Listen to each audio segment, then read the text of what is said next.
Je sais que réaliser un site web demande énormément d'efforts.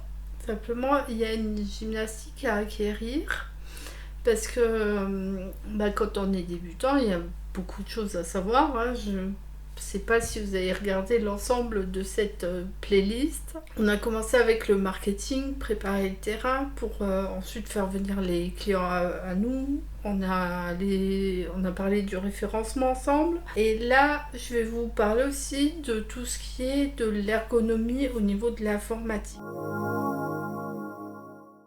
En fait, quand vous allez réaliser un site, il y a une chose à savoir, c'est que, en fait, si vous voulez, Google, c'est une espèce de grosse machine, c'est comme un intestin. Je suis désolée, c'est pas très glamour comme comparaison, mais c'est un petit peu ça. En fait, tous les jours, il reçoit des nouvelles informations. Tous les jours, il y a des posts sur les réseaux sociaux, il y a des nouveaux sites web qui se créent, des nouvelles vidéos sur YouTube. Donc en fait, pour Google, c'est important que l'information elle soit la plus digeste possible. Donc c'est pour cette raison, si Google n'arrive pas à digérer l'information que vous lui envoyez, il faut savoir qu'il a tellement de sites à répertorier, à essayer d'analyser, à essayer de comprendre. Donc vous, votre travail, ça va être de lui faciliter la tâche un maximum. Donc c'est important que les images soient bien taillées. Donc il existe deux formats principaux sur le net, c'est le JPEG et le PNG. Donc le JPEG ça va être parfait pour des photos simples. Et puis quand vous allez par exemple utiliser Canva pour faire un graphisme, rajouter du texte sur votre image, et bien là ça va devenir du PNG. Donc en fait quand vous allez mettre des images sur votre site web, déjà il va falloir rajouter une balise alt.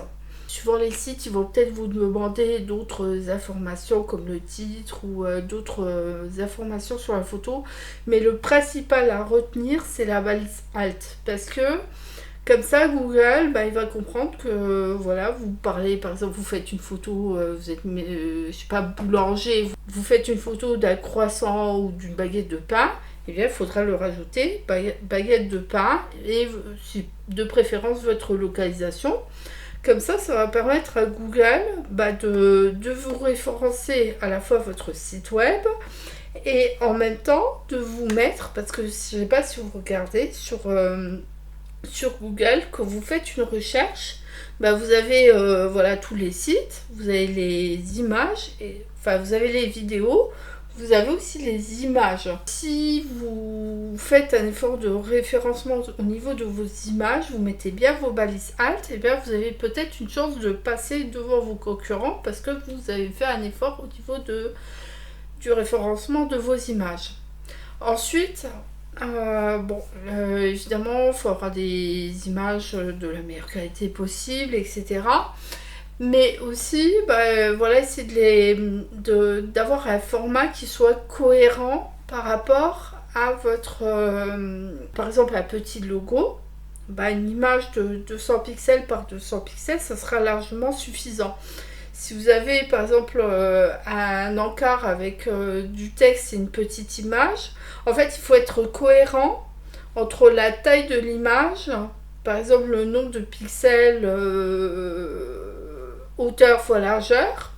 Il faut savoir bien tailler vos images pour que ça rentre correctement dans les cadres. Voilà, il faut à la fois avoir des balises alt et puis aussi que les images soient dans le format correct et qui soient cohérents par rapport à l'utilisation que vous allez en faire sur le site. Voilà, j'espère que cette vidéo vous a apporté des choses intéressantes.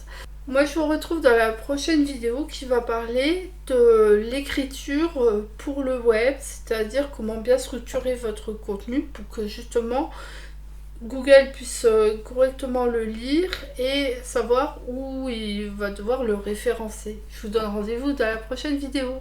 À tout de suite.